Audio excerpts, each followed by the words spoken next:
우리 국회가 갈등을 증폭시키는 그런 것이 아니라 국민들의 다양한 의견을 녹여내는 용광로의 역할을 할 수 있는 지혜를 제시해 주실 것으로 기대합니다.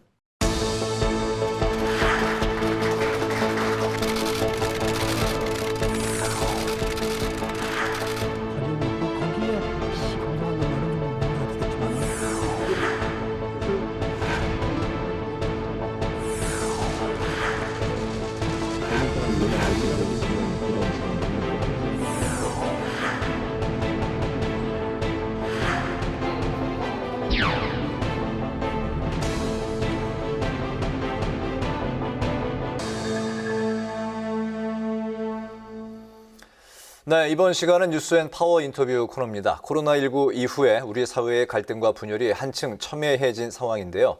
갈라진 국민을 하나로 통합하기 위한 국회의장 직속기구 국회 국민통합위원회 국민통합의 해법으로 개헌을 제시하고 있는데요. 오늘 17일 제73주년 재헌주를 앞두고 다시 떠오르고 있는 개헌론과 관련해서 이야기 나눌 특별한 한 분을 모셨습니다.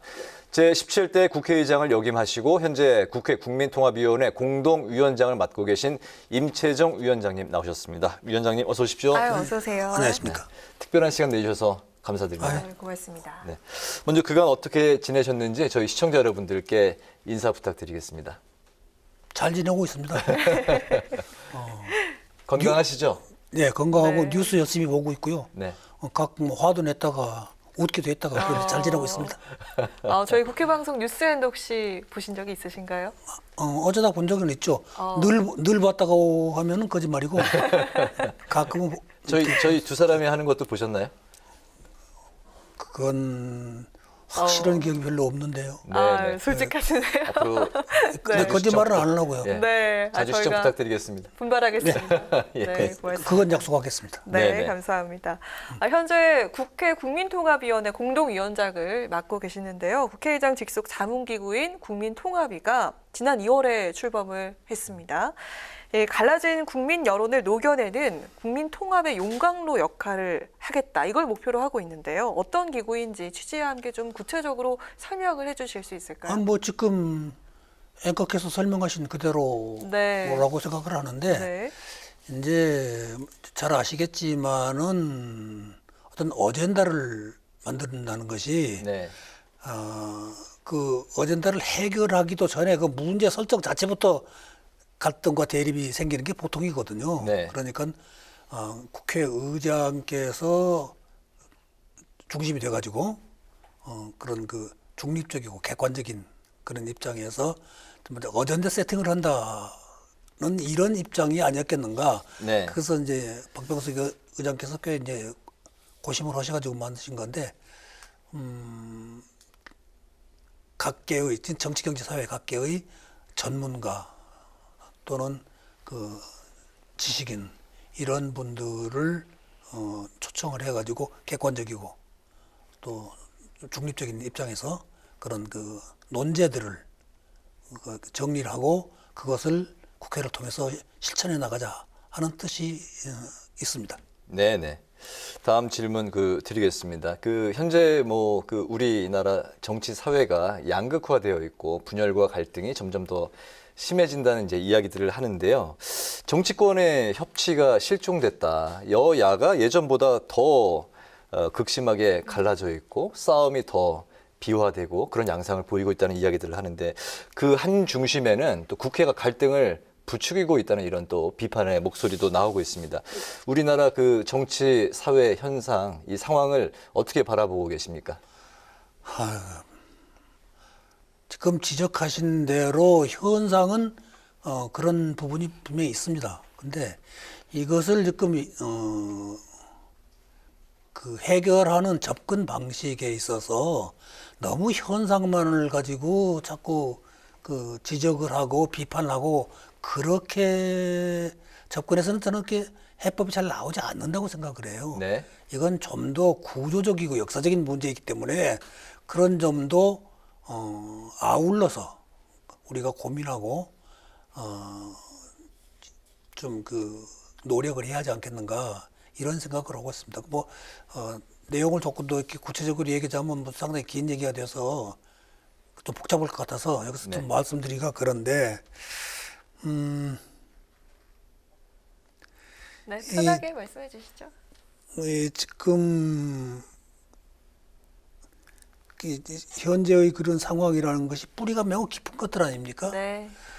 특히 한국 같은 그 분단의 쓰라린 역사가 있고 그 상처가 여전히 남아 있고 또 그것이 또 그것이 이제 굉장히 중심적인 문제이긴 하지만 또 아울러서 그 이후에 지역 감정 문제가 또 발생을 해 있고 그리고 이 빈부격차가 이제 너무 심화되어서 경제적으로 이렇게 양극화 현상이 지금 진행되고 있는 것도 또 사실이고 네. 그리고 또 이런 것을 풀어야 할 정치권이 뭐 흔히들 말하는 제왕적 대통령 중심제로 가고 있기 때문에 어떤 타협의 여지가 그만큼 더 줄어들고 있고 이런 그 역사적 구조적 문제들을 함께 고민하지 않으면은 이 문제를 해결하기가 쉽지가 않다. 그래서 그런 구조적 요인이 있기 때문에 이런 해결책을 찾지 말자는 얘기가 아니라 함께 고민을 했으면 좋겠다. 그런데 또 그러려고 보면은 어떤 그 단초는 열어야 할 테니까. 네. 이제 그러려고 그러면은 그 실정법에 대한 연구, 실정법에 대한 우리들의 고민 이런 것이 함께 이루어져야 한다고 생각합니다. 개헌에 대해서 이제 말씀하신 것 같은데 개헌에 대한 질문은 이제 또 그 다음 질문도 준비돼 있어서 근데 그 협치를 위해서는 여야 이제 국회 안에 있는 여야 정치인들이 좀 자주 이렇게 머리를 맞대고 만나야 되는 거 아닙니까? 근데 얘기를 들어보면 예전보다도 지금은 더 서로 자리를 일부러 경계하고 더 안 갖는다는 이야기를 들어서요. 그 왜 그런 거 같습니까? 어떻게 생각하시는지. 글쎄요. 선배 정치인. 글쎄요. 그걸 뭐 어떻게 뭐 한두 가지 요인으로 설명하기는 어려울 것 같고 네. 말하자면 그만큼 그 권력 투쟁이랄까 이렇게 이제 치열해져 버렸는데 네.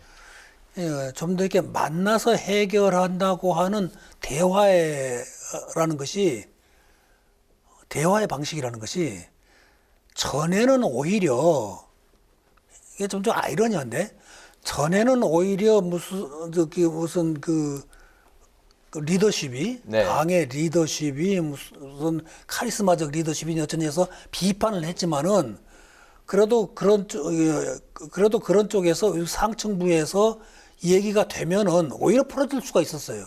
근데 요즘은 좀 민주적 리더십이 좀 강화가 됐는데 네. 그것이 그 역기능이 나타나고 있는 것 같아요. 제어할 사람이 없군요. 그 말하자면 제어가 네. 사령탑의 제어가 잘 안 되고 있고 네. 전에는 그 상층부가 권위적이어서 그 자체로서는 제도로서는 비판받을 여지가 많았지만은 그래도 문제를 풀어갈 때는 또 풀어갈 수도 있었어요.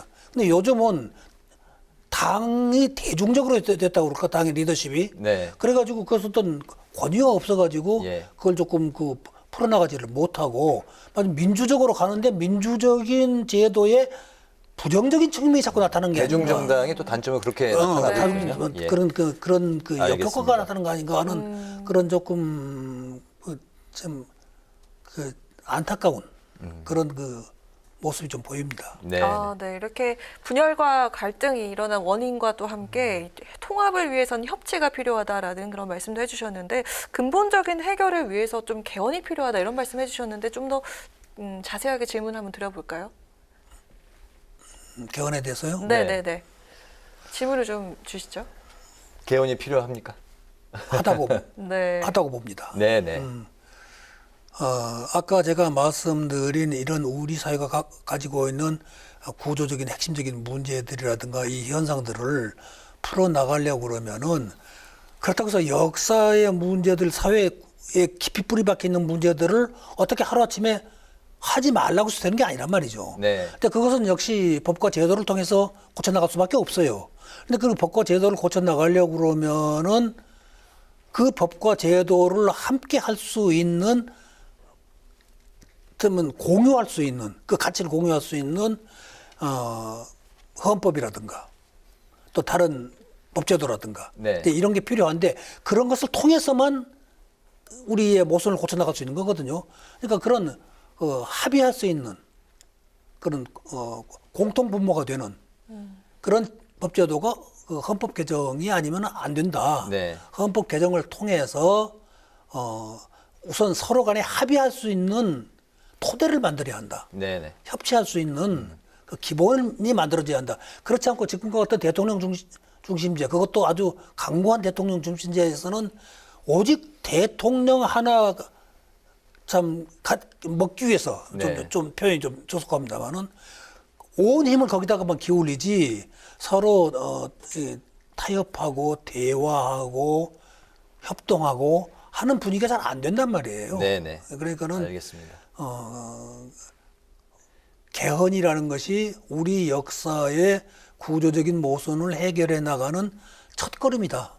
저는 이렇게 봐서 개헌이 필요하다고 봅니다. 네, 협치의 필요성, 네, 협치를 위한 첫걸음이 이제 개헌이라고 이제 말씀하셨는데요. 1948년에 건국 헌법이 제정되고 지금까지 총 9번의 이제 개헌이 있었는데, 근데 그 이후에 1987년 이후에 지금 34년 동안 개헌이 이루어지지 않았습니다. 왜 이루어지지 않았나요? 왜 이루어지지 않았느냐고 그러면 좀 많은 시도가 있었는데 네, 왜 어려우십니까? 좌절을 힘든 했을까요? 네. 질문인데 네. 역시 정파 간의 정치적 이해관계 때문에. 이해관계와 의견 차이죠. 네. 이해관계에서 나오는 의견 차이.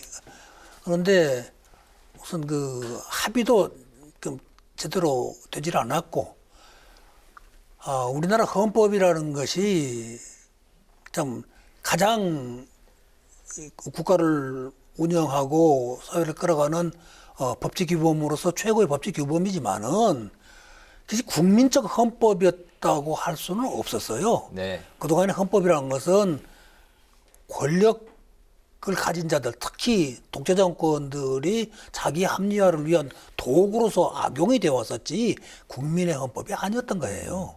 그 이제 87년에 비로소 그 이제 군부 세력과 네. 민간 세력이 이제 그 타협에 의해서 말하자면 잠정적으로 만들어졌다고 할 수가 있는 거예요. 네. 역사적으로 본다고 그러면은.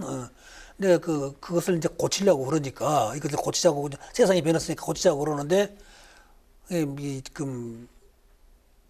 서로가 서로를 믿지도 못하고 또 서로가 자기 권력을 장악하는 데 있어서 그것이 개헌이 도움이 된가 안 된가 뭐 이런 생각도 해보고 그러니까 개헌을 해야겠다는 생각은 있는데 네. 당장 집권하는데 이것이 도움이 되는가 안 되는가 네. 또 집권했을 경우 권력 유지하는데 이게 어느 쪽이 유리할까 맨날 요 계산을 지금 많이들 하고 있고 네. 또 그런 데서 그 확실한 단안을 못 내리고 그렇게 해서 이렇게 자꾸 그 개헌 문제가 지지부진하게 이렇게 미뤄지고 있다고 생각합니다. 당장 이제 여당은 내년 이제 3월 대선을 앞두고 개헌론을 다시 이제 꺼내 들었는데 대선이 이제 뭐 한 8개월밖에 남지 않았기 때문에 과연 이제 뭐 개헌이 이루어질 수 있을지 뭐 이제 의문이 들기도 하는 상황인데 이제 위원장님이 생각하시는 적절한 그 개헌 시기와 바람직한 개헌 논의 방향은 어때야 된다고 생각하십니까? 그건 참 어렵죠. 지금 개헌을 해야 한다는 생각은 여야가 다 가지고 있어요. 네. 그렇게 저는 봐요. 그런데 어떻게 언제 해야 하느냐 이 문제를 두고는 또 많이 갈리고 네. 그것이 또 처음부터 다른 것이 아니라 상황에 따라서 자꾸 달라진단 말이지. 그래서 좀 어려운데 일단은 많은 토의를 하는 수밖에 없고 정치권도 정치권이지만은 국민들이 좀 나서줘야 할 때가 아닌가 이런 생각을 합니다. 네. 왜 그러냐면 정치권이 해줬으면 좋겠는데 정치권만 가지고는 지금 사실상 어려운 상황이고 힘든 상황이죠. 네. 그러니까는 심지어는 원포인트 개헌만 하자. 뭐 이제 이런 얘기까지 나오고 네. 있잖아요. 예. 그러니까 어떻게든지 이제 문을 열어줘야 하는데 그 문을 여는 작업을 정치권에다만 맡겨놓으면은 과연 잘 되겠는가. 그래서 지금 시민사회에서도 많은 얘기가 되고 있어요. 되고는 있지만은 아시다시피 우리 국민이 최고의 어떤 그 법적 가치의 최고 위에 있는 헌법을 우리 국민이 참여해서 만들어 본 적이 별로 없어요. 네. 우리 헌법이 탄생부터가 그랬고. 네. 국민이 헌법의 주인이어야 하고 국민이 헌법의 주체 아닙니까? 네, 그렇죠. 근데 국민이 헌법을 만든 적이 별로 없고 맨날 통치자들, 특히 독재자들을 중심으로 이게 만들어졌고, 그동안 몇 번 있었던 개헌 작업이라는 것도 너덜너덜한 이제 이런 상황으로 진행되었거든. 그러니까 이번에는 좀 국민들이 어떻게 적극적으로 나서서 네. 압력을 가하는 것이 굉장히 먼 방법 같지만은 그것이 가까운 방법이 아니겠는가. 국민들이 주도하는 개헌이 이루어져야 한다. 이게 네. 국회 내에서의 작업만 가지고는 하도 자꾸 이게 접점이 찾아지지 않고 늘 분열 갈등 쪽으로 가기 때문에 이번에는 국민들이 좀 더 나서줘야 하지 않겠는가. 네. 이런 생각을 막연하게 하고 있습니다, 지금. 네. 네. 개헌을 해야 하는 건 틀림없습니다. 개헌을 해서 우리 헌법 체계나 내용이라는 것이 지금 우리 생활에 안 맞거든요. 우리 사회가 세상이 많이 변했는데 네네. 거기를 우리 헌법 자체가 따라가지도 못하고 있고 특히 권력 구조에는 문제가 많고 그러니까 그런 것을 고쳐 나가야 하는데 딱히 국회에다가만 맡겨놓긴 좀 어렵지 않은가 이런 생각을 하고 있고 지금 이 박병석 의장이 고민하는 대목 여기서 지금 이번에 그 위원회도 그런 뭐 심정의 일환이 나타난 게 아닌가 이렇게 생각을 하고 있습니다. 알겠습니다. 네. 또 이야기가 나온 김에 질문 짧게 하나 더 드리도록 하겠습니다. 오늘 17일, 그러니까 5일 뒤면 제 73주년 재연절을 맞는데 73주년 재연절에 가는 의미 뭐라고 생각하십니까? 아까도 얼핏 내가 말씀을 드렸는데 이제 비로소 우리 헌법이 국민 속으로 들어오기 시작했다. 저는 이렇게 봅니다. 전에 헌법이라는 것은 권력자들의 헌법, 어떤 정치인들의 헌법에 가까웠던 것이고, 뭐 수단으로서의 헌법, 권력 유지 연장을 위한 무슨 4.4 오입 개헌이라든가, 네. 무슨 유신 헌법이라든가 이런 식으로 권력자들을 위한 어떤 헌법이었다고 그러면 이제 그 헌법이 최고의 법적 규범 로서 우리 국민들 속에서 우리의 삶의 가치로서 들어오기 시작을 했다. 헌법이 우리 국민 것이 되기 시작을 했다. 이제 그것이 헌정사로 따지면 꽤 길다고 그러지만은 헌법이 그 동안에는 그 수단이었다가 어떤 권력자들의 수단에 불과했다가 이제 국민의 가치로서 이제 들어오기 시작을 했다. 그래서 이것이 좀 너무 오래 걸릴 것 같지만 이것을 따져보면 또 그렇게 이것이 이 헌법이라는 것도 우리 국민들이 독재와 싸워서 얻어낸 민주화와 함께 오는 헌법 가치의 어떤 부활이라고 그럴까? 네. 헌법의 소생이라고 그럴까? 이런 점에서 이번에 그런 재헌절의 의미는 종전보다 더 각별히 크다고 생각을 합니다. 네, 알겠습니다. 대선배 정치인의 입장에서 이번에 그 민주당의 대선 그 예비 경선 레이스 보셨습니까? 예. 예, 어떻게 보셨는지 그리고 혹시 그 마음에 드는 후보가 혹시 있으셨나요? 예, 마음에 드는 후보를 이 자리에서 바뀔 수는 없고. 혹시나 해서 여쭤봤습니다. 예, 그 심중에는 있긴 있으신 거죠? 내 답변 드리려고 하시는 질문은 아니실 것이고. 그리고 있습니다, 심중에는. 네, 네. 그걸 밝힐 수는 없고. 네.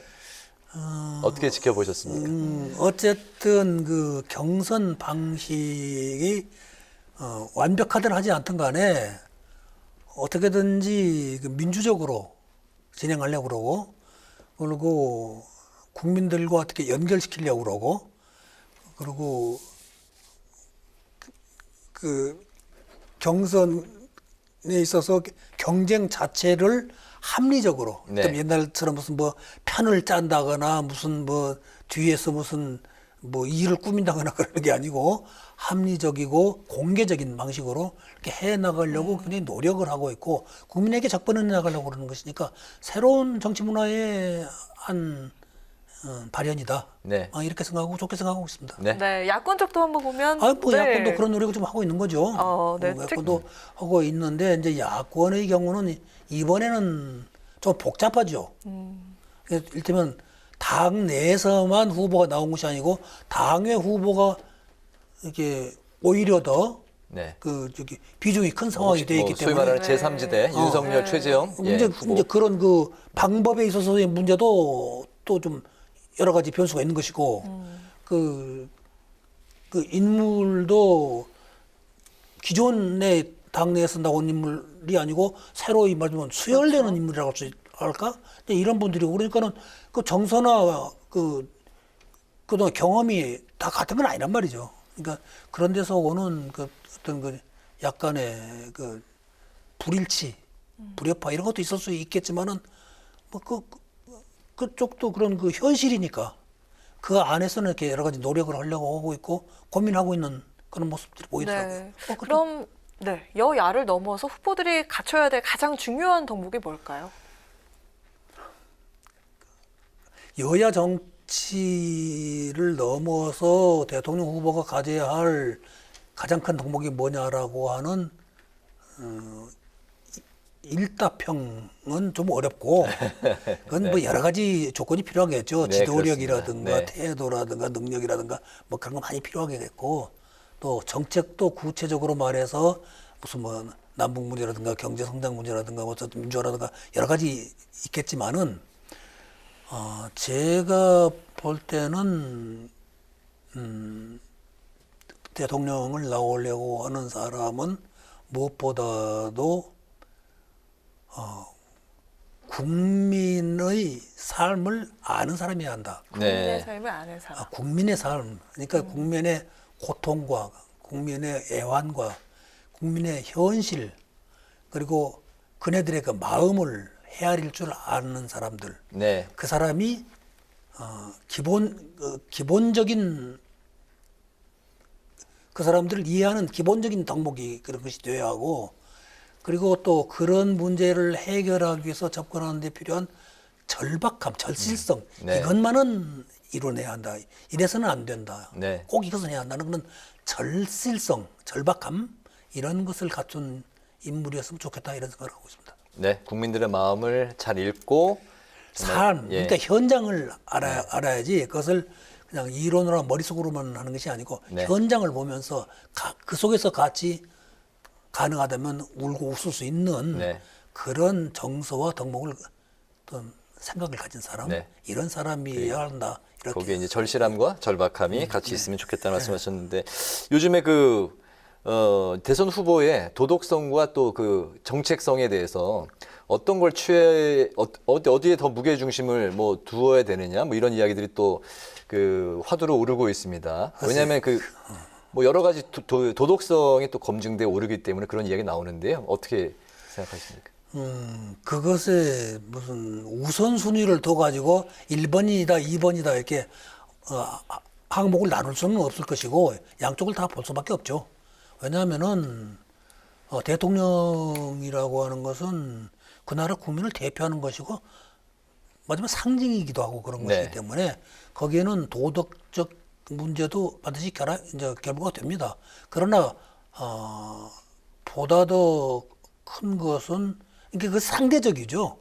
도덕성과 그 사람의 어떤 자질 능력과 네네. 이제 그런 지도력이라든가 이런 것은 그건 상대적일 수 있지만은 전부를 봐서 그쪽에 종합을 해가지고 이렇게 판단을 해야지 이것이 1번이다, 이것이 2번이다 이렇게 순차적으로 접근하기는 조금 어렵지 않겠습니까? 둘 다 같이 중요한 덕목이다. 덕목인데 상황에 따라서 어디를 좀 더 봐야 할 것이냐 이런 것은 좀 이제 무슨 서로 간에 이제 뭐 자연히 토론이 되겠죠. 네, 자연히 알겠습니다. 네. 무슨 네. 그러면서 합의를 구해가지 않을까 싶은데요. 네, 네. 네.